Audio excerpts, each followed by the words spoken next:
자, 오늘 말씀의 제목은 당신을 위한 사사기라는 제목으로 첫 번째 시간입니다. 네.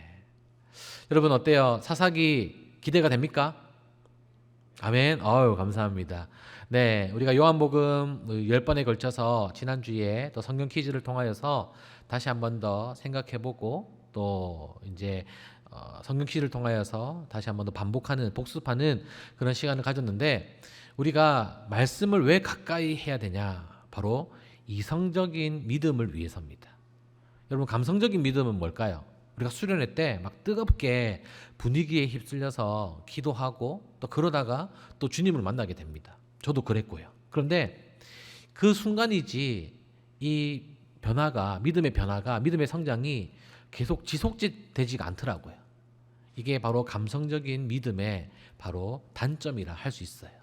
그러면 나의 믿음의 성장을 위해서 또 하나님을 더욱더 가까이 만나기 위해서 그리고 나의 신앙을 잘 유지하기 위해서는 이성적인 믿음이 필요한데 그것이 뭐냐면 말씀을 가까이 해서 그 말씀대로 행하는 것이 바로 이성적인 믿음의 제일 첫 단계라 할 수 있습니다. 그래서 구약 성경에 나와 있는 예수님이 어떻게 이스라엘 민족을 이끄셨고 또 성경에 나와 있는 성경 인물을 통하여서 그들의 변화가 그냥 책으로만 보는 성경책으로만 보는 그들의 변화가 남의 이야기가 아니라 그 하나님이 지금도 나와 함께 하시기 때문에 그 성경 인물이 내가 되는 줄로 믿습니다. 그 은혜가 우리 바로 성경을 볼 때에 가까이 했을 때에 우리가 가질 수 있는 그런 믿음의 분량이라 할 수 있습니다. 그래서 이제 오늘부터 이제 사사기 말씀이 시작됩니다. 그래서 몇 번을 할까 아직 정해놓지 않았어요. 왜냐하면 뒤로 가면 갈수록 이제 사사 한 명에 대해서 여러 번 설교해야 되는 중요한 사사들도 있기 때문에 그분들은 좀 여러 번 하기로 하고요. 그래서 횟수를 정해놓지 않고 시작을 하려고 합니다. 그래서 여러분들도 함께 이제 주중에도 사사기를 계속 읽으면서 저와 함께 질문도 하고 궁금증도 가지고 또 해답도 찾고 그렇게 말씀을 통하여서 이성적인 믿음을 함께 나누기를 바랍니다. 자, 오늘 사사기를 이해하기 위해서는 먼저 키워드로 한번 이해를 해보려고 하는데 오늘 설교 말씀의 키워드는 총 4가지입니다. 다음 세대, 그리고 시대 상황, 그리고 악순환, 그리고 마지막 4번째로 반드시 필요라는 이 4가지 키워드를 통하여서 한번 사사기를 좀 전체적인 내용을 오늘 첫 번째 시간이기 때문에 과연 사사기가 어떤 내용인지 좀 자세하게 본다기보다는 조금 넓게 우리 사사기를 이해하고 그렇게 다음 주부터는 사사 한 명 한 명에 대해서 잘한 점과 못한 점 그리고 우리가 배워야 되는 것들 또 우리에게 주는 교훈들을 한번 나눠볼 건데 자, 첫 번째 키워드는 다음 세대입니다. 다음 세대. 사사기는 바로 여호수아가 죽은 이후에 가나안 땅에 이스라엘 민족들이 남겨졌는데 그 여호수아가 죽은 그 다음 세대가 바로 이스라엘 민족이라 할 수 있습니다. 그래서 사사기 1장 1절에 보면요. 같이 한번 읽어볼까요? 시작. 그리고 여호수아가 죽은 후에 이스라엘 자손이라고 시작을 사사기가 합니다. 그런데 우리말 성경과 뭐 이제 외국 킹 제임스 버전은 이 앞에 노란색으로 제가 표시해 놓은 그리고라는 단어가 없어요. 그러면 이 단어가 어디에 있냐? 히브리어. 이제 구약 성경이 제일 처음에 이제 히브리어로 적어졌는데 이 히브리어 성경에 보니까 제일 앞에 그리고라는 뭐예요? 부사가 붙었다는 거죠. 이 말은 뭐예요? 부사는 앞에 무엇이 있는데 그것을 연결시켜 주는 것이 부사잖아요. 그러면 이 사사기를 시작하는 제일 앞에에 그리고가 있다면 그 앞에 뭐가 나와 있는지를 살펴보아야 돼요. 우리 사사기 앞에는 뭐죠? 여호수아서가 있죠. 그럼 여호수아서의 마지막 뒷부분을 통하여서 사사기가 시작되는 시대적 배경이 어떻게 되어 있는지 시대적 상황이 어떤지를 한번 살펴보겠습니다. 그래서 두 번째 키워드는 시대 상황이에요. 자, 사사기 전의 시대 상황을 3가지로 볼 수 있는데 먼저 여호수아 24장 29절 말씀입니다. 우리 같이 한번 읽어보겠습니다. 시작. 이 일 후에 여호수아의 종 눈의 아들 여호수아가 110세에 죽음에 여호와의 종이죠. 자, 여호수아가 몇 살에 죽었다고요? 네, 110세에 죽었다라고 여호수아서 마지막에 이야기를 해줍니다. 자, 그리고 두 번째 상황은 여호수아 24장 31절인데요. 함께 읽습니다. 시작. 이스라엘이 여호수아가 사는 날 동안과 여호수아 뒤에 생존한 장로들 곧 여호와께서 이스라엘을 위하여 행하신 모든 일을 아는 자들이 사는 날 동안 여호와를 섬겼더라라고 되어 있어요. 자, 여기서 여호와께서 이스라엘을 위하여 행하신 일이 뭘까요? 그렇죠. 가나안 땅을 정복해 나가는 그 상황 가운데에 승리도 하고 패배도 했지만 여호와 하나님의 말씀에 순종하니까 승리를 하게 되는 거죠. 특별히 여리고성 그 무너뜨리는 것을 보면 인간의 힘으로 하는 것이 아니에요. 그냥 6일 동안 한 바퀴씩 돌고 마지막 날 7바퀴를 돌아서 외치니까 그 성이 무너지는 것을 여호수아와 또 여호수아와 함께했던 장로들 그리고 이스라엘 민족들이 그것을 경험을 했어요. 그리고 그 경험한 다음에 이제 가나안 땅에 남아 있는 성들, 남아 있는 그 거주민들을 이제 그 땅을 이제 정복해 나가는 상황 가운데에 있답니다. 그래서 아직 여호수아가 죽은 이후에 가나안 땅을 완벽하게 정복하지 못한 거예요. 그래서 사사기 1장과 2장에는 남아 있는 이제 이스라엘 민족의 지파들이 각 지파별로 이제 가나안 땅에 남아 있는 그 땅들을 정복하는 이야기가 남겨져 있습니다. 자, 그리고 마지막 세 번째 33절 말씀인데요. 또 같이 읽겠습니다. 시작.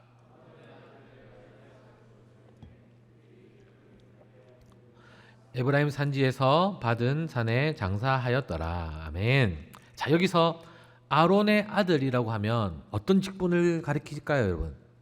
아론의 가문은 제사장 가문이에요. 그래서 제사장 가문에 그 대제사장이든 제사장이든 영적으로 뭔가 제사의 일들을 감당하는 사람도 죽었다라는 것을 알려줍니다. 참, 이 시대 상황을 세 가지로 요약을 해보면 첫 번째로 여호수아가 몇 살에 죽었다고요? 110세에 죽었는데 이 여호수아가 군사적으로 또 정치적인 지도자가 죽었다라는 거죠. 그리고 두 번째 제사장의 죽음이에요. 이것은 영적인 죽음을 상징합니다. 그리고 세 번째 그나마 장로들, 그러니까 여호수아와 함께 가나안 땅을 정복했던 이 장로들이 살아있었을 때는 괜찮았다라고 그렇게 여호수아서가 끝난다는 것이죠.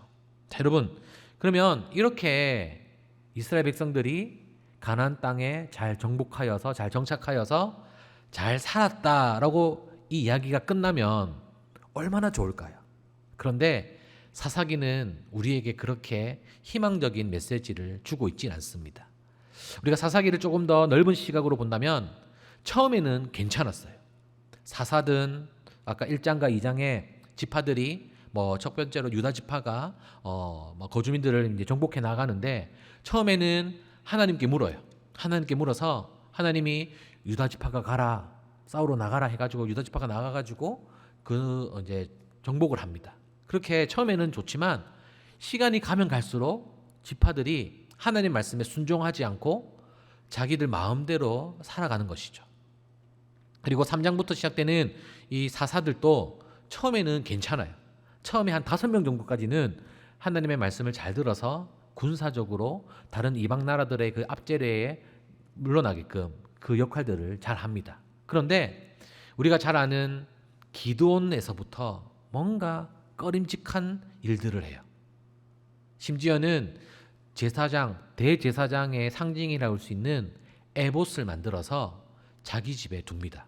이 에봇은 뭐냐면 대제사장이 성소에 들어갈 때에 그 옷을 입고 12지파를 상징하는 이 보석들이 앞에 이렇게 박혀 있는데 아무나 입을 수 없는 에봇이었어요. 그런데 그 에봇을 기드온이 만들어서 자기 집에 자기가 딱 있는 성읍에 두었더니 그 에봇이 기드온의 가문의 올무가 되었고 많은 이스라엘 민족들이 그것을 음란하게 여겼다라고 이야기를 합니다. 그렇게 이제 여러분들이 이제 사사기를 볼 때에 처음에는 괜찮았지만 뒤에 점점점 악해져 가고 하나님의 말씀에 순종하지 않는다라는 것을 보셔야 되는 겁니다. 그리고 세 번째로 키워드는 악순환입니다. 악순환. 이 악순환이 뭐냐면 사사기를 이해할 때에 우리가 첫 번째로 생각해야 되는 이미지예요. 이 악순환이 계속 반복된다라는 것이죠. 이것은 인간의 죄성을 적나라하게 보여주는 겁니다. 하나님을 잃어버리고 가나안 땅에 토속신, 토속의 우상들, 바알신과 아세라신을 섬기는 이스라엘 민족들을 볼 수 있어야 되고요. 그리고 그 죄로 인하여서 하나님께서 징벌을 행하십니다. 그 징벌은 뭐냐면 이웃 나라들을 강하게 만드셔가지고 이스라엘 민족들을 괴롭히고 약탈하는 것이죠. 그런데 그런 약탈이 1년이 아닌 막 7년, 막 10몇 년이 이어지다 보니까 그제서야 이스라엘 민족들이 정신을 차리고 하나님께 간구합니다. 그리고 그 간구에 하나님께서 응답해 주셔서 사사를 일으키셔서 그들을 구원해 주시죠. 그렇게 구원의 끝이 나면 참 좋은데 사사가 죽고 다시 시간이 흐르고 나니까 이스라엘 민족들이 망각, 즉 여호와 하나님에 대해서 잊어버리게 된다는 거죠. 이런 패턴이 계속 반복되는 것이 사사기의 구조라 할 수 있습니다. 사랑하는 여러분, 우리도 이런 악순환에 빠져 있지 않습니까? 내가 힘들 때에나 내 삶의 문제나 고난과 역경이 있을 때에는 내가 하나님을 찾는 것 같고 기도하고 말씀을 가까이 하지만 과연 내 삶에 아무런 일이 없고 그냥 잔잔한 물결처럼 흘러간다면 과연 우리는 그때에도 하나님의 은혜를 갈망하고 있는지, 간구하고 있는지 우리 스스로의 모습을 돌이켜보고 어떤 모습이 하나님이 보시기에 더 귀한 모습인지를 생각하면서 어느 곳에 있든지 어느 때이든지 믿음으로 늘 은혜를 갈망하는 저와 여러분 될 수 있기를 주님의 이름으로 축복합니다. 아멘. 자, 그러면 다음으로 사사기의 구조를 한번 보겠습니다. 사사기 구조는 서론, 본론, 결론이 있어요. 첫 번째 서론은 이제 사사 시대의 초반부 상황이에요. 이제 여호수아가 죽고 난 이후에 지파들이 이제 12개의 지파가 있는데 그 지파들이 이제 가나안에 남아 있는 땅들을 정복해 나아가는 이야기입니다. 자, 그런데 처음에는 이제 유다 지파를 통하여서 이제 시므온과 베냐민 지파가 열심히 정복을 하고 승리를 이어가요. 그런데 요셉 지파, 그다음에 에브라임 지파, 스불론 지파, 이렇게 납달리 지파, 그리고 단 지파까지 뒤로 가면 갈수록 순종하지 않는 지파들이 나오는 겁니다. 네, 다음 넘겨주시죠. 이것이 1장의 지파들의 순종하지 않는 모습들을 점점점 보여주고 있는 것입니다. 그래서 처음에는 하나님께 묻고 전쟁에 나아갔지만 어느 순간부터는 승리에 도취되어서 하나님에게 묻지 않고 전쟁에 나아갔다가 크게 패배를 하고 마는 것이죠. 그리고 3장부터는 그리고 16장까지는 총 12명의 사사들이 나옵니다. 이 사사라는 말이 뭐냐면 재판하다라는 뜻을 가지고 있어요. 그런데 이 사사기를 읽어보면 재판과 관련된 이 역할을 하는 사사들은 거의 없습니다. 그냥 군사적으로 이 지파들을 이끌어서 전쟁에서 승리를 하지 무엇이 옳고 그렇다라고 재판을 해주는 역할들은 하질 않아요. 그런데 이것은 아마 기록에는 남겨져 있지는 않았지만 이 사사들이 군사적으로도 리더십을 가지고 이끌기도 했지만 재판의 역할들도 했을 것이다 라고 그렇게 추측을 할 수도 있습니다. 자, 그런데 이 12명의 사사들을 쫙 나열해 보니까요, 첫 번째 우리가 다음 주에 볼 온니엘이라는 사사가 있어요. 온니엘 사사, 그리고 예훗, 삼가, 그 다음에 여자 사사인 드보라, 여기까지는 괜찮아요. 그리고 기돈의 300용사 알죠? 네, 300용사까지 전쟁까지는 참 괜찮아요. 그런데 이 기돈부터 해서 뒤에까지는 거의 하나님 없이 살아가는 그런 사사들이 많이 있습니다. 특별히 삼손 뭐예요? 삼손은 사사기의 구조 중에 가장 많은 분량을 차지하는 사사입니다. 그런데 이 삼손이 처음부터 사사의 역할들을 했던 것은 아니었어요. 삼손은 어떤 특징이 있냐? 다른 사사들은 그냥 태어나서 이렇게 어른이 되어서 갑자기 하나님으로부터 부르심을 받아 사사가 된 사사들이 11명이 있어요. 그런데 유일하게 이 삼손만 태어나기도 전에 부모님으로부터 사사라는 그런 택함을 받았다라는 것이죠. 그래서 이 삼손은 어릴 때부터 머리를 자르지 않고 시체를 가까이 하지 않고 포도주를 마시지 않는 그런 구별된 삶을 살았어야 됐었어요. 그런데 여기서 중요한 것은 뭐냐면 삼손의 부모님이 삼손을 사사로 기르지 않았던 거예요. 그래서 삼손이 자신의 힘이 어디서부터 오는지, 어떻게 이 힘을 사용해야 되는지 전혀 몰랐던 거예요. 마지막 눈 뽑히고 머리 다 밀리고 그렇게 포로로 잡혀 있어서 매달려 있는 그 상황에서 마지막으로 하나님께 기도하죠. 하나님, 저에게 한 번만 힘을 주시면 제가 그들과 함께 죽겠습니다라고 하면서 그제서야 사사의 역할을 감당하는 게 삼손입니다. 그런데 이런 삼손이 3장이나 걸친 성경의 많은 부분을 차지하고 있는 이유는 이 삼손을 통해서 우리에게 주시는 교훈이 참 많다라는 것이죠. 이 12명의 사사들을 좀 이렇게 나열을 해보니까요. 다음 넘겨주시면 본문에서부터 지파, 그리고 어떤 이방 민족들이 대적했냐, 그리고 사사들이 재임한 기간을 이렇게 나눠보니까 500년까지는 아닌데 약 한 480년 정도 이 사사 시대가 이어졌습니다. 그런데 이 사사들마다 본문의 분량을 한번 체크해 봤어요. 자, 그랬더니 제일 많은 분량이 삼손이라고 했죠, 제가. 자, 분량이 보니까 총 96절이나 되는 분량을 삼손에 대한 이야기가 나오고요. 그리고 중간쯤에 보면 삼갈이라고, 위쪽에 보면 삼갈이라고 되어 있어요. 이 삼갈은 그냥 딸랑 한 절밖에 없어요. 한 절밖에. 자, 여러분, 이것을 통해서 우리는 어떤 것을 느낄 수 있을까요? 어떤 것을 또 깨달아야 될까요? 또 성경은 우리에게 이 분량에 대해서 우리에게 뭐라고 말씀하고 있을까요? 저는 이렇게 느꼈어요. 사사라도 다 똑같은 사사가 아니라는 거죠. 사사도 하나님의 말씀에 순종하면 진짜 사사이지만 하나님의 부르심을 받은 똑같은 사사를 할지라도 순종하지 않고 자신의 힘이 어디서 오는지도 모르고 자신의 쓰여진 사사로 부르신 그 하나님의 목적을 모른다면 그것은 똑같은 사사가 아니라는 거예요. 이것을 우리의 삶에 적용시켜 보면 여러분들도 성도지만 성도가 똑같은 성도가 아니라는 거예요. 저에게도 마찬가지.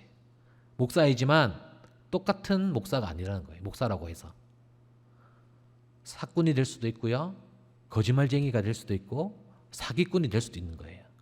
내 힘으로 한다면, 돈을 따라가면.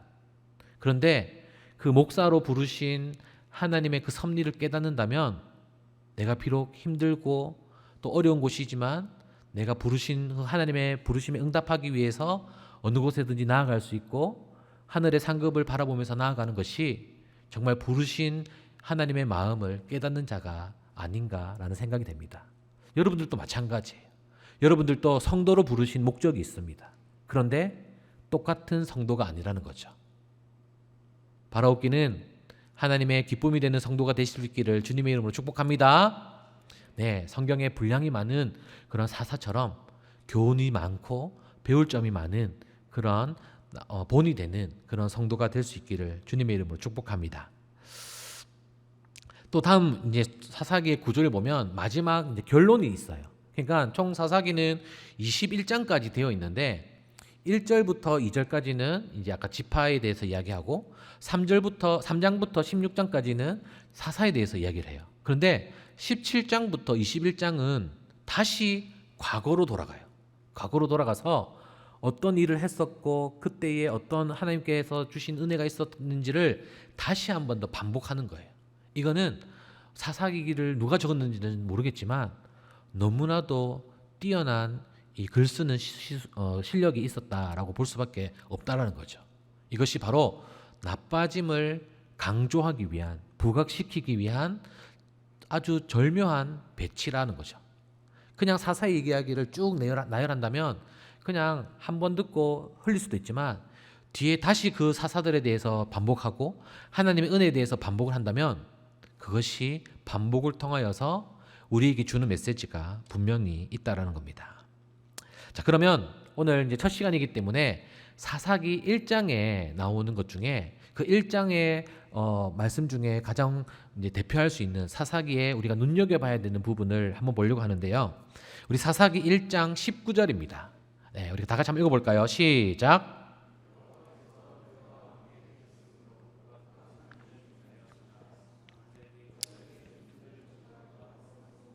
그들을 내쫓지 못하였으며, 자, 1장은 뭐예요?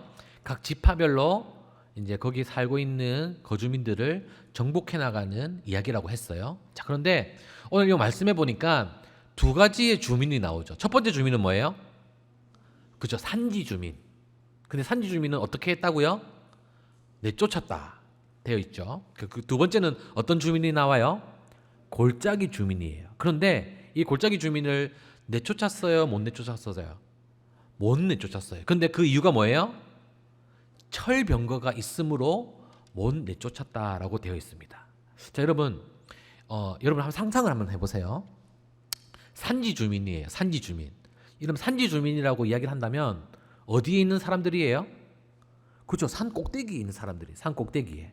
자, 그런데 우리가 정복해야 되는, 우리가 한 지파예요. 지파인데 저 산 꼭대기에 있는 성을 함락하려고 할 때에 산 꼭대기에 있는 적이 유리할까요? 아니면은 산 밑에 있는 우리가 유리할까요? 예, 뭐 옛날 삼국지라든지 뭐 이런 거 보면 절대로 산 밑에서 전쟁을 하진 않습니다. 왜냐하면 너무나도 불리하기 때문이에요. 꼭대기에 있어야지만 멀리서 이렇게 딱 보면 적들이 어디서 올라오는지를 딱 알고, 그리고 뭐 공성전이나 이런 거 보면 뭐 돌을 굴린다든지 아니면 기름에 불을 붙여가지고 딱 굴리면 갑자기 막 그 사람들이 이제 적들이 막 쓰러지고 막 하는 것들 봤잖아요. 그렇기 때문에 위치적으로 볼 때는 산지 주민들이 더 유리했다라는 거죠. 자, 그런데 그들을 어떻게 했다고요? 내쫓을 수가 있었대요. 그 이유는 뭐냐면 하나님이 함께 하셨고, 또 19절 앞에 나오죠. 여호와께서 유다와 함께 계셨으므로 산지 주민들을 내쫓을 수 있었대요. 자, 그러면 이제 두 번째, 이제 골짜기 주민입니다. 자, 여러분, 골짜기 주민에게 뭐가 있다고요? 철병거가 있었대요. 철병거. 자, 이 철병거의 모습이에요. 자, 철병거는 앞에 말이 있고요. 뒤에 마차에 사람이 두 명이 타요. 한 명은 말을 운전하고 또 다른 한 명은 활을 쏘든지 긴 창을 갖든지 칼로 이제 뛰어다니는 이제 그 병사들 있잖아요. 그 병사들을 무찌를 수가 있어요. 자, 여러분, 이 병거를 타고 있는 군인이 전투력이 높을까요? 아니면은 발로 뛰어다니는 군인들이 전투력이 높을까요? 그렇죠. 병거가 당연히 전투력이 뛰어납니다. 그리고 이 전술적으로도 우리 군대에 병거가 한 100대가 있다 이러면은 이 병거의 가장 장점이 뭘까요? 기동성이죠. 기동성. 우리가 오른쪽이 만일 좀 약하다 이러면은 병거에게 연락을 해서 오른쪽을 커버할 수 있게끔 이렇게 이야기도 할 수도 있고요.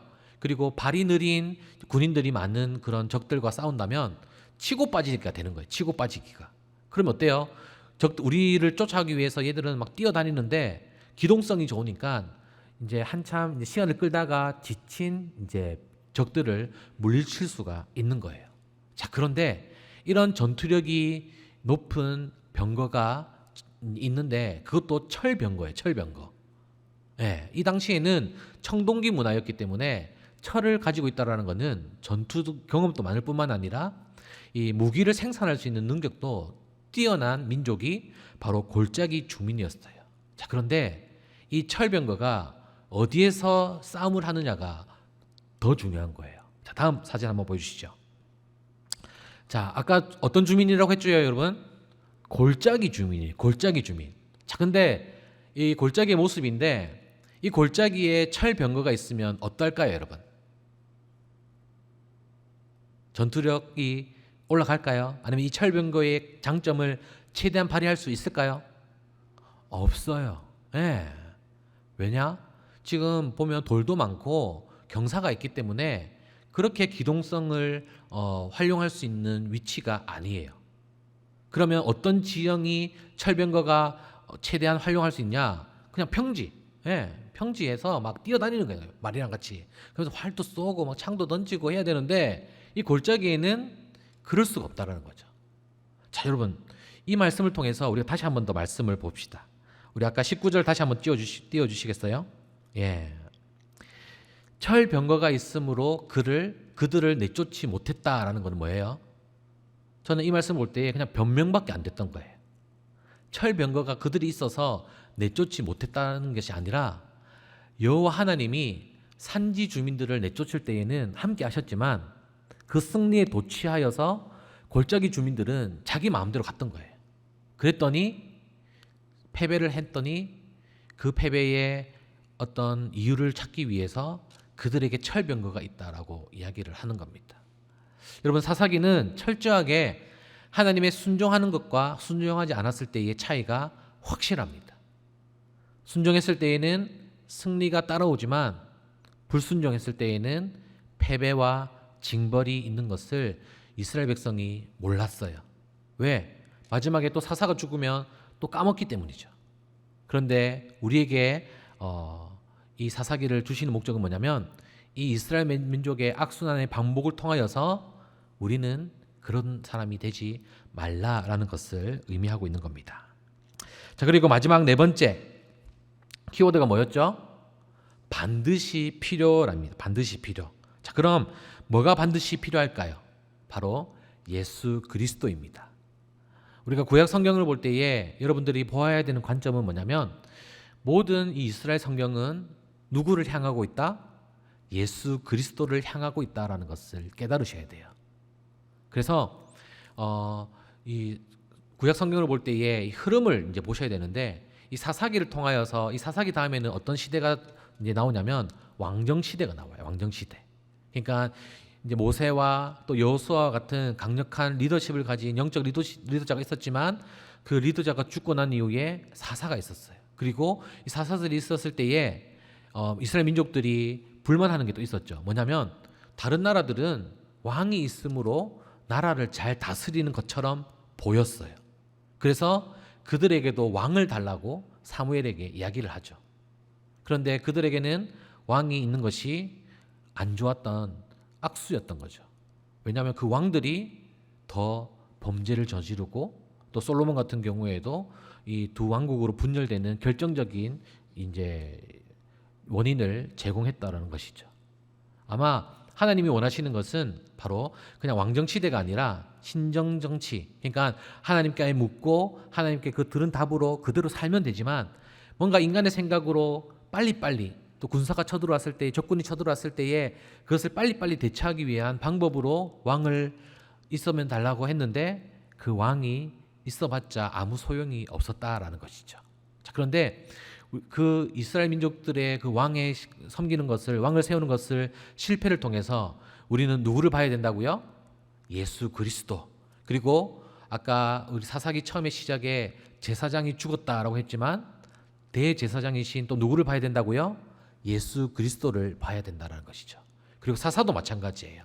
정치적으로 또 재판을 통하여서 이스라엘 민족을 이끌었던 사사들도 그 예수 그리스도께서 사사의 역할들도 감당하셨다라는 것을 우리는 구약 성경을 통해서 예수 그리스도를 보아야 되는 겁니다. 그리고 가장 중요한 것은 뭐냐면 바로 하나님의 약속의 성취가 누구라고요? 예수 그리스도라는 것을 보아야 됩니다. 그래서 어떤 분들은 이런 이야기를 하세요. 뭐 구약 성경 뭐 시시하고 뭐 옛날 이야기이고 또 뭐 예수님이 또 안 나오는데 복음서가 더 중요하지 않냐라고 이야기하시는 분들이 있습니다. 그런데 그거는 아주 교만한 마음이에요. 예수 그리스도를 알기 위해서는 구약 성경을 통하여서 어떻게 이스라엘 민족에게 예수님이 오기까지의 하나님께서 어떤 과정을 걸치시고 우리에게 그 오신 예수님이 그리고 약속의 성취이신 예수님이 구약 성경의 어떠한 모습으로 예비되셨고 또 많은 선지자들 또 예언자들을 통하여서 계속적인 그 복음의 메시지를 구약 성경에도 하고 계신 그 하나님의 마음을 깨달아야 한다라는 것입니다. 그래서 예수님께서 이 땅에 오신 것은 바로 우리의 죄의 악순환을 끊기 위해 오셨습니다. 그리고 그분이 바로 우리가 주님으로 고백하는 예수 그리스도이십니다. 아멘. 그래서 우리는 예수 그리스도가 십자가에서 죽기까지 순종함으로 죄의 악순환을 끊으셨기 때문에 우리는 더 이상 죄의 악순환에 빠지지 않습니다. 우리는 더 이상 죄와 싸울 필요가 없는 것입니다. 우리는 더 이상 죄와 싸우려고 애쓰지 않아도 됩니다. 왜냐하면 예수 그리스도께서 죄를 이기셨기 때문입니다. 그래서 우리는 그분을 믿는 믿음으로 그 죄와는 전혀 나와 상관없는 사람이에요. 그런데 우리는 뭐예요? 죄를 더 좋아하고 죄가 더 쉽고 또 죄를 더 사랑하는 그 인간의 본성이 아직도 내 안에 남아있기 때문에 우리가 예수님을 온전하게 믿지 못하기 때문에 또 죄에 빠져 있는 겁니다. 바라옵기는 이번 사사기를 통하여서 우리의 죄성을 다시 한번 더 생각해보고 우리가 세상 속에 살아갈 때에 과연 이 죄성의 모습으로 우리가 살아갈 때에 어떠한 결과가 오는지를 깨달아 그 죄를 멀리하고 오직 예수 그리스도의 그 십자가의 능력으로 말미암아 온전히 죄의 사람이 아닌 영의 사람 그리고 하늘의 소망을 두는 사람으로 살아갈 수 있기를 주님의 이름으로 간절히 축복합니다. 아멘.